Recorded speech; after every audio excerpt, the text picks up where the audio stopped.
Bonjour à tous, donc dans cette vidéo nous allons donc étudier l'activité 4.1 qui est une séance d'introduction pour la notion de titrage colorimétrique. Donc ici on vous dit que les contrôles de qualité servent à déterminer donc la présence ou la concentration d'une espèce chimique. Ils utilisent donc des transformations chimiques impliquant des changements de couleur comme celle des ions Fe2+, en présence des ions permanganate. On vous donne ici le montage, donc typique d'un titrage. Donc vous avez un bécher, alors qui peut être remplacé très souvent par un Erlenmeyer, un barreau aimanté, un agitateur magnétique pour homogénéiser le milieu. Ici, on vous dit qu'on met une solution de sulfate de fer acidifié, donc avec les ions Fe2+, et plus SO4 on vous donne la concentration 0,10 mol par litre. Et vous avez donc une solution de permanganate de potassium, on vous donne les ions K+, plus MnO4-, de concentration C' égale 0,02 mol par litre.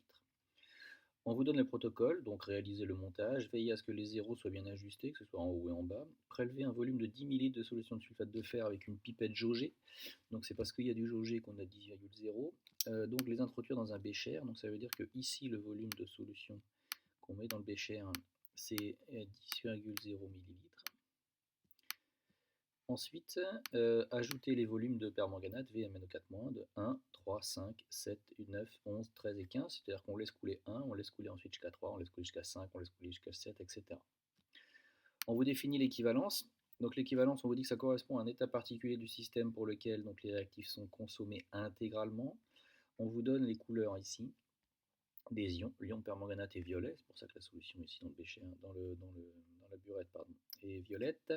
Vous avez les ions Mn2+, qui sont incolores, les ions Fe2+, sont vert pâle, c'est pour ça qu'ici ils sont dessinés dans le bécher quelque chose de vert pâle.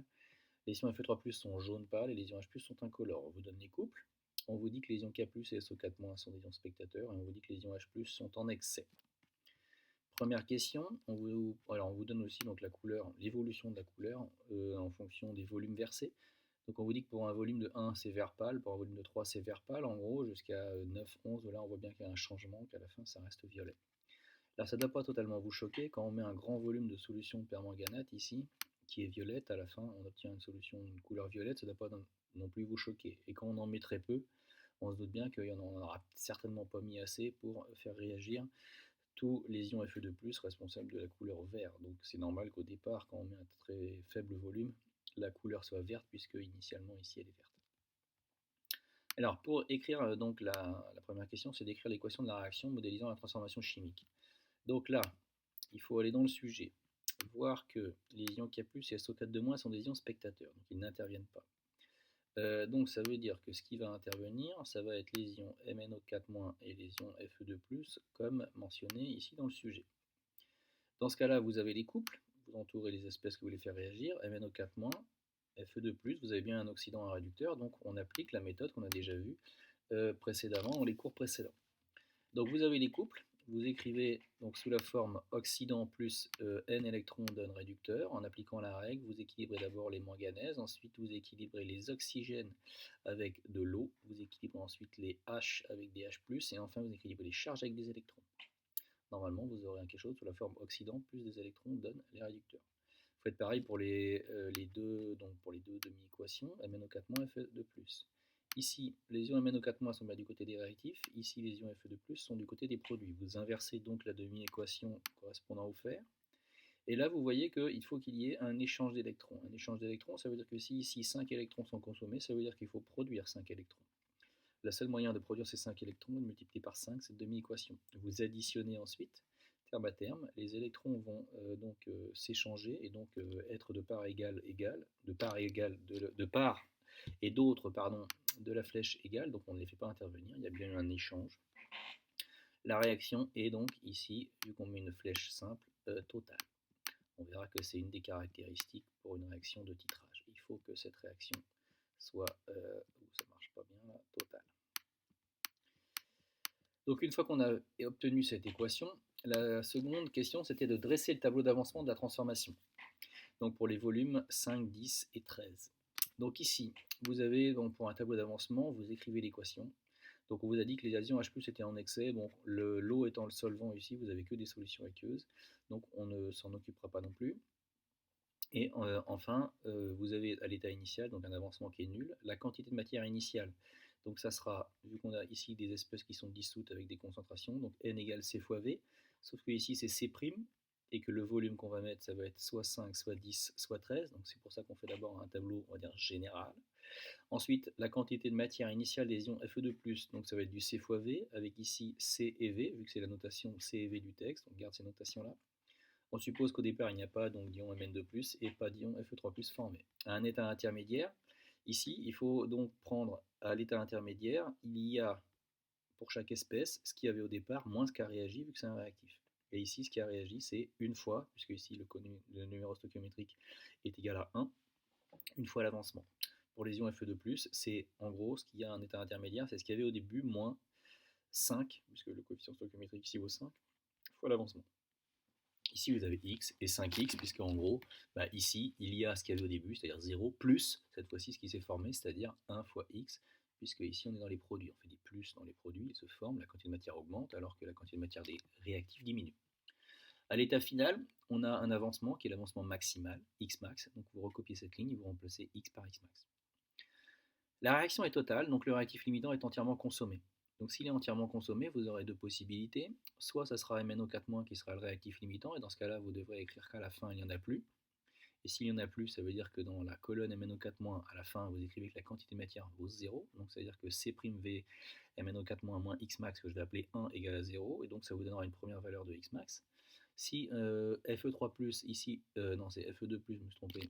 Si Fe2+, ici est le réactif limitant, dans ce cas-là, vous écrirez ici donc que Cv moins 5x max 2 égale à 0. Vous trouverez x max 2 qui vaut Cv fois 5, C fois V divisé par 5. Donc en fait, pour chacun des cas que vous avez là, vous allez devoir calculer les deux valeurs de x max, puisque en fait, ça sera pour les trois valeurs ici, 5, 10 ou 15, ça ne changera qu'ici. Donc ça veut dire que vous aurez toujours le x max 2. Vous aurez donc trois valeurs de x max 1.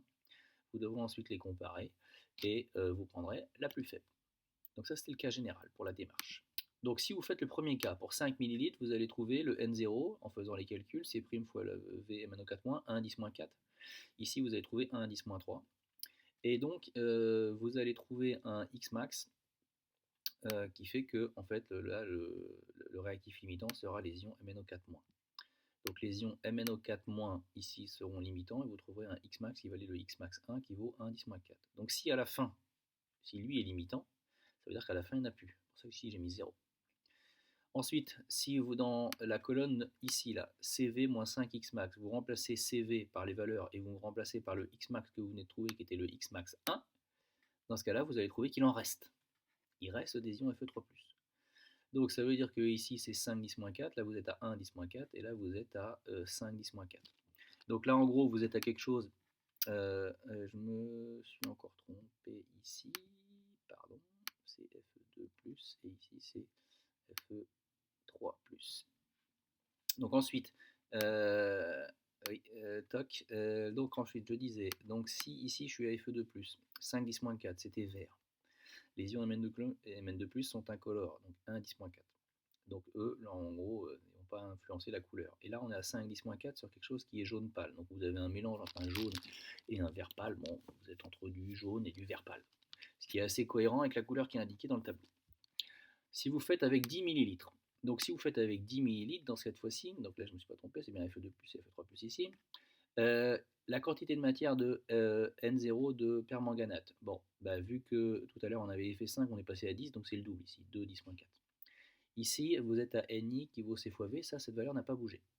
Vous allez remarquer, si vous faites les calculs dans ce cas-là, qu'en fait, le X max 1 égale à X max 2 dans ce cas-là.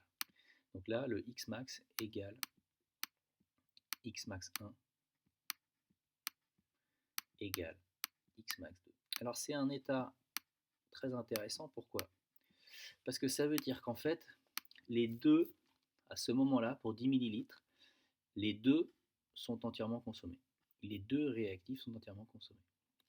Donc ici, quand vous remplacez le x max qui vaut 2 10-4, vous remplacez x par x max, et là vous remplacez donc 5x max, vous allez trouver 2 10-4, et là j'ai mis 10 10-4. Vos calculatrices vous donneront peut-être 1 10-3, mais je voulais laisser sous la forme 10 10-4 parce qu'en fait c'est pour vous faire comprendre que c'est bien 5 fois 2, 10. Donc là dans ce cas-là, les deux sont limitants en même temps, MnO4- et Fe2+. Dernier cas, 13. Donc encore une fois, là, ça ne change pas au niveau des calculs de quantité de matière. Vous remplacez, vous trouverez ici 2,6 10-4. Donc dans ce cas-là, vous allez vous apercevoir qu'en fait le Xmax qui correspond, c'est le Xmax 2, celui qui correspond au fer, et donc à la fer et le réactif limitant. Si le fer et le réactif limitant est l'utilisation Fe2+, il n'y en a plus à la fin. Mais par contre, vous remarquerez que ici vous avez un Xmax qui vaut 2 10-4, alors qu'avant on était un Xmax de 2 10-4. C'est assez logique, c'est-à-dire qu'en fait, qu'est-ce qui s'est passé dans ces différentes étapes? Vous avez ajouté un petit peu de MnO4-, donc tout le MnO4- que vous ajoutez est entièrement consommé. Il arrive un moment où vous en apportez suffisamment pour être dans les proportions 1 mol réagit avec 5 mol, cette étape-là. Donc là, quand vous avez versé 10 ml, vous en avez apporté en quantité de matière pour être dans les proportions 1 mol de MnO4- réagit avec 5 mol de Fe2+. Et ensuite, si vous continuez à rajouter du MnO4-, ben, vu que vous avez consommé tout le Fe2+, en fait, qu'est-ce qui se passe? C'est que le MnO4- que vous rajoutez tout au-delà de 10, si vous voulez, ben, il reste en excès. Et donc, c'est pour ça qu'il reste ici à la fin. Mais lui, il est toujours à 0. C'est pour ça que le Xmax ne varie pas. Vous pouvez après rajouter la terre entière de MnO4-, ça ne changera pas le Xmax. Donc ici, vous remplacez Xmax, une fois Xmax, et là c'est 5 fois Xmax pour le même problème. Donc là, le Xmax est égal à Xmax 2. Donc en fait, on vous dit en exploitant la définition de l'équivalence et un tableau d'avancement. Donc trouver la relation qui existe à l'équivalence. On vous dit que l'équivalence correspond à un état où les réactifs sont entièrement consommés en même temps. Donc ça veut dire que ici, quand vous prenez le tableau d'avancement général, celui-là, si je veux que ça soit consommé en même temps, ça veut dire qu'il faut que j'ai ça égal à 0 et ça égal à 0 en même temps. Donc ça veut dire que ici, je fais un système dans lequel j'écris Ne de MnO4- moins Xmax égale à 0 et Ni de Fe2+ moins 5Xmax égale à 0. Pourquoi je mets qu'un Xmax? Parce que si je veux que ce soit en même temps, il ne peut pas y avoir de valeur, il peut y en avoir qu'une. Je cherche donc en substituant Xmax, donc là j'écris que Xmax il vaut Ne de MnO4-.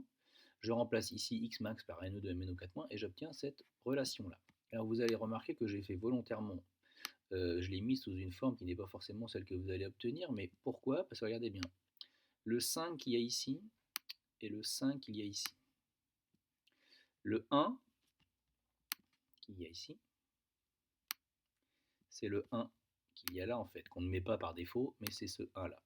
Donc en fait, la relation des quantités de matière à l'équivalence, c'est-à-dire pour que les deux réactifs soient entièrement consommés.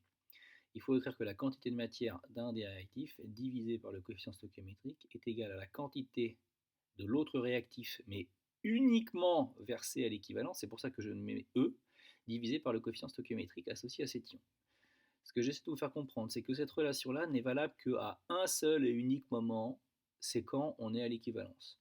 Donc pour écrire la relation à l'équivalence, c'est-à-dire quand les deux réactifs sont entièrement consommés, eh ben, vous prenez les quantités de matière initiales divisées par le coefficient stoichiométrique, quantité de matière divisée par le coefficient stoichiométrique, mais ce n'est valable qu'à un seul et unique instant pour ce qu'on appelle l'équivalence. Ensuite, en déduire le volume donc, de solution versée à l'équivalence. Si vous avez cette relation-là, vous remplacez le Ni, donc on avait trouvé C fois V dans le document, la relation versée à l'équivalence. Donc en fait, ce qu'il faut bien que vous compreniez, c'est qu'on cherche le volume à verser à l'équivalence. Donc si on cherche le volume à verser, c'est un volume de MnO4- que je vais appeler VE.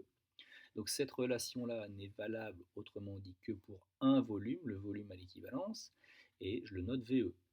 Alors regardez bien, VE je le cherche, mais je connais C, je connais V, je connais C', je connais 1, je connais 5. Donc ça veut dire qu'à l'aide de cette relation-là, je vais pouvoir trouver le volume équivalent, c'est-à-dire le volume pour lequel les deux vont être entièrement consommés en même temps. Quand je remplace par les valeurs données dans le document, donc ici C, V, C', donc là vous mettez tout vous mettez tous les volumes en litres, vous mettez les concentrations, et ça sont données dans les bonnes unités, vous trouvez 10 millilitres. Bon, ben on trouve bien en fait qu'au bout de 10 millilitres, les deux sont bien entièrement consommés. Alors on le savait via le tableau d'avancement, on vous avait demandé comme par hasard de faire le tableau d'avancement pour 10 millilitres, mais là on vient de le retrouver à l'aide de cette relation à l'équivalence. Donc ce qu'il faut retenir en fait pour une autre définition de l'équivalence, c'est que l'équivalence, c'est l'instant où les réactifs titrants et titrés, donc le réactif titrant c'est celui qui sert à titrer, et le réactif titré c'est celui dont on cherche le titre, c'est-à-dire celui dont on cherche la concentration ou la quantité de matière, sont introduits dans les proportions stoichiométriques.